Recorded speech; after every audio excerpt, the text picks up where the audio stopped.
কিন্তু মা, তোমার খাবার যদি অন্যকে দিয়ে নিজে না খেয়ে থাকো, তাহলে তো তোমার শরীর খারাপ করবে। তখন তুমি কি করবে মা? আর তোমার কিছু হয়ে গেলে আমি কি করব? কোথায় থাকবো আমি? তুমি ছাড়া তো পৃথিবীতে আমার কেউ নেই মা।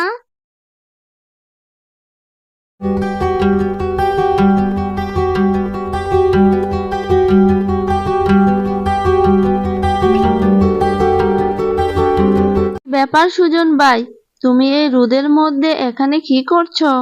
আর বলিস না মিলি, এইবার আমি জমিতে কিছু কুমড়ো চাষ করেছি, আর জমিতে কিছু আগাছা হয়েছে, সেইগুলোই পরিষ্কার করছি। আমার জমিতে দেখছি ভালোই কুমড়ো ধরেছে। ভালো হলে আর কি হবে, বেশিরভাগ কুমড়োতেই পোকা ধরেছে। তাহলে তো দেখছি যেই টাকা খরচ করেছো সেই টাকাও তোমার উঠবে না সুজন ভাই। তাই তো মনে হচ্ছে মিলি, এটা হলে তো আমি পথেই বসে যাব। চিন্তা করো না সুজন ভাই, দেখো কি হয়। আর জমিতে তুমি পোকা নিধনের জন্য কীটনাশক দাওনি? হ্যাঁ হ্যাঁ, কীটনাশক দিয়েছিলাম, তবুও পোকা কমেনি রে।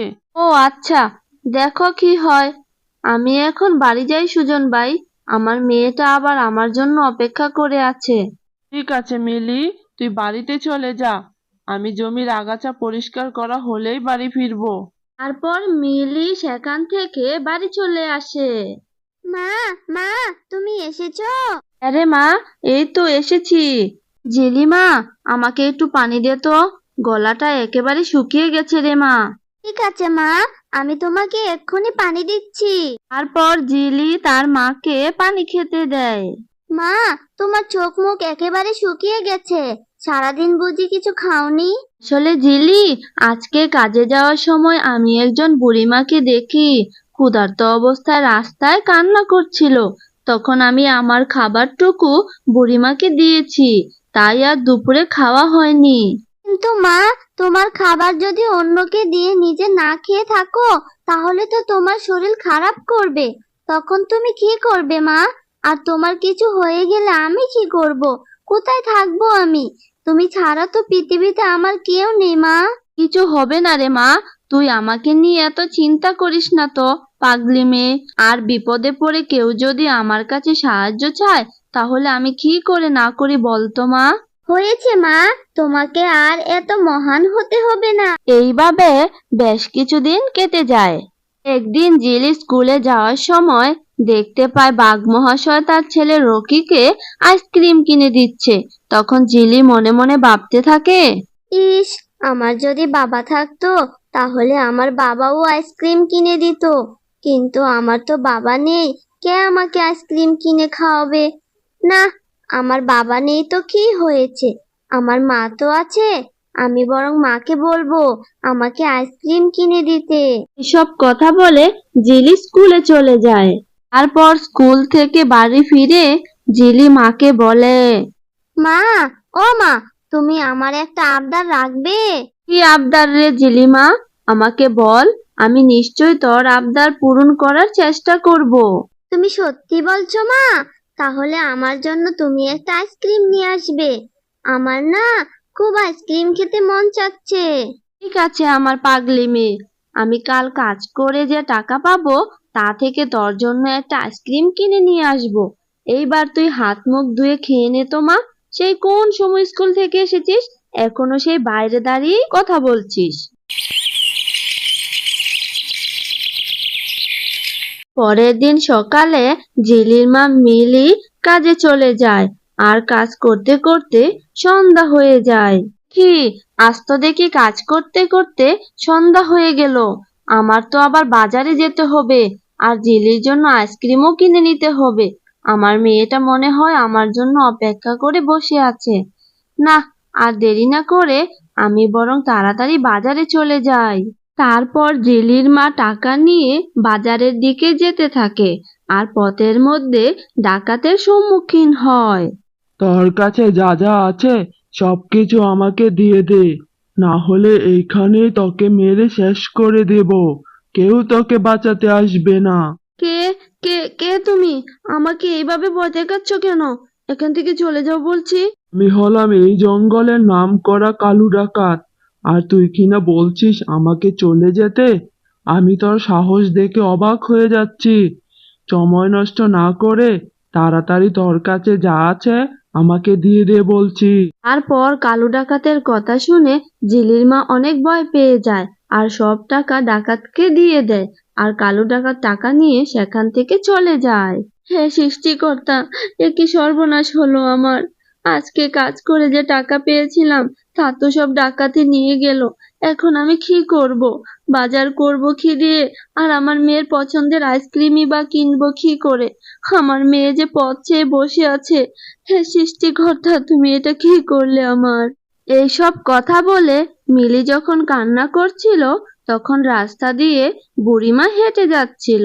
আর মিলিকে দেখতে পেয়ে বুড়িমা বলে, কি হয়েছে মিলিমা? আমাকে বল, তুই এইভাবে কান্না করছিস কেন? কি বলবো বুড়িমা, আজ যে আমার কাজ করা সব টাকা ডাকাত নিয়ে গেছে। এখন আমি কি করব কিছুই বুঝতে পারছি না। আমার মেয়ে আইসক্রিম খাওয়ার জন্য বাড়িতে আমার অপেক্ষায় যে বসে আছে। তুই চিন্তা করিস না মা, সব ঠিক হয়ে যাবে। সব ঠিক হয়ে যাবে বুড়িমা?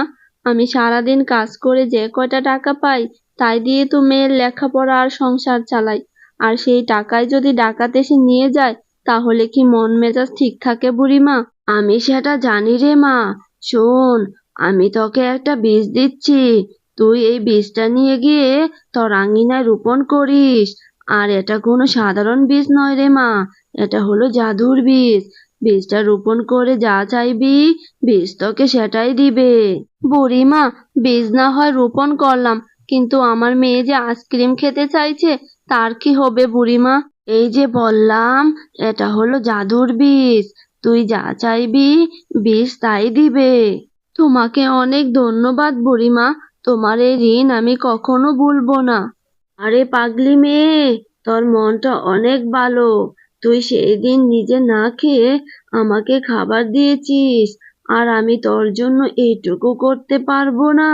তারপর বুড়িমা মিলিকে একটা বীজ দেয়, আর সেই বীজ নিয়ে মিলি বাড়ি চলে আসে। মা, তুমি এসেছো? আমার জন্য আইসক্রিম নিয়ে এসেছো? দাও, আমার আইসক্রিম দাও। আমি যে কখন থেকে তোমার জন্য অপেক্ষা করে বসে আছি আইসক্রিম খাবো বলে। মারে, আমি তোর জন্য যে আইসক্রিম নিয়ে আসতে পারিনি। তারপর মিলি তার মেয়ে জিলিকে সবকিছু খুলে বলে। এরপর মা মেয়ে মিলে বুড়িমার দেয়া বীজটি রোপণ করে। আর বীজটি রোপণ করার সময় জিলি বলতে থাকে, এই বৃষ্টি থেকে যদি একটা আইসক্রিম বাড়ি হতো তাহলে আমি ওই আইসক্রিম বাড়ি থেকে সারাদিন ইচ্ছে মতো আইসক্রিম খেতে পারতাম। আর তুমি আইসক্রিম বিক্রি করতে পারতে, তোমাকে আর মানুষের বাড়িতে কাজ করতে হতো না। তাহলে ভালো হতো না মা? হ্যাঁ রে মা, তুই একদম ঠিক কথা বলেছিস। চল এবার আমরা ঘরে চলে যাই, রাত তো অনেক হলো।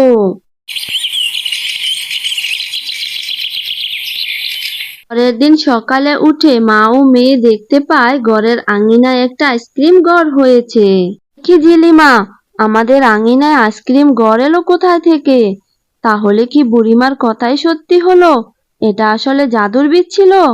মা, আমার তো আইসক্রিম দেখে জিভে জল এসে গেছে। আমি এখন থেকে রোজ আইসক্রিম খেতে পারবো। আমার তো ভেবেই অনেক খুশি লাগছে। মা, তুমি কিন্তু এই ঘর থেকে আইসক্রিম নিয়ে বিক্রি করবে।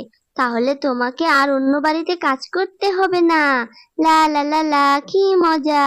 তুই একদম ঠিক বলেছিস মা, আমি এখন থেকে রোজ আইসক্রিম বিক্রি করব। তারপর সেই ঘর থেকে আইসক্রিম নিয়ে মিলি বিক্রি করতে লাগলো। আর আইসক্রিম বিক্রি করে তাদের সংসারের অভাব দূর হয়ে গেল। আর এইভাবে মা ও মেয়ে সুখে দিন কাটাতে থাকলো। বন্ধুরা, আজকের এই গল্পটি ভালো লাগলে ভিডিওতে একটা লাইক দিয়ে দিও আর চ্যানেলটি সাবস্ক্রাইব করে দিও প্লিজ।